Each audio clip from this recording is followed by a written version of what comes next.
नाशिक मुंबई महामार्गाची मोठ्या प्रमाणामध्ये दुरावस्था झाली आहे। यामुळे नागरिकांना नाहक त्रास सहन करावा लागतोय। गोंदे ते पिंपळगाव अशा 6 पदरी सिमेंट काँक्रीटचा रस्ता तयार केला जातोय। त्यासाठी साधारणतः 1 वर्षाचा कालावधी लागणार आहे, पण तोपर्यंत लोकांना त्रास सहन करावा लागणार असं दिसतंय। आणि नाशिक मुंबई महामार्गावरून याचा आढावा घेतलेला आहे आपले प्रतिनिधी महेश महाले यांनी।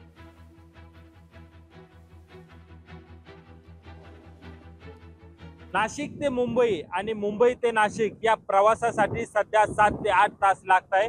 खरं तर हा प्रवास अवघ्या 3 ते 4 तासात व्हायला पाहिजे, मात्र या प्रवासासाठी आता 7 ते 8 तास लागत आहे। आणि यावरून खरं तर राजकारण देखील मोठ्या प्रमाणात झालं।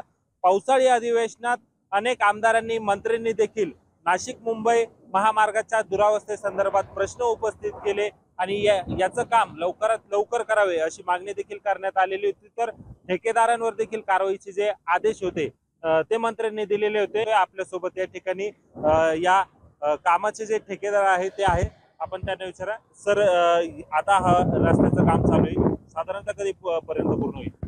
सर, हा रस्ता आपल्याला गोंदे ते पिंपळगाव असं 60 किलोमीटरचा NHI कडून साधारणतः 1 ते 1.5 महिन्याअगोदर मिळालेला आहे। आणि हा रस्ता ची कालावधी पूर्ण करण्याची ती साधारणतः 1 वर्षामध्ये हा रस्ता पूर्णत्वास येईल। हा टोटल 6 लेन वन साइड 12 मीटरचा कॅरेजवे आहे। त्यापैकी साधारण 1 महिन्यामध्ये आपण 6 किलोमीटर काम पूर्ण केलेलं आहे, इन प्रोग्रेसमध्ये आहे। आणि पिंपळगाव ते गोंदे हा साधारणतः 1 वर्षामध्ये चालू। जवळपास 550 वर्कर इथे इंजिनियरचा स्टाफ आणि लेबरचा स्टाफ आहे। आणि यामध्ये आपण फायबर यूज करत आहे, टायरॉड्स यूज करत आहे, डॉवेल बार यूज करत आहे आणि कॉन्क्रीटची स्ट्रेंथ पण आपण बऱ्यापैकी वाढवलेली आहे। आता या रस्त्याच्या कामाला अजून कशा प्रकारे गती मिळते आणि लवकरात लवकर हा महामार्ग प्रवाशांसाठी कसा खुला होतो हे पाहणं महत्त्वाचं ठरणार आहे।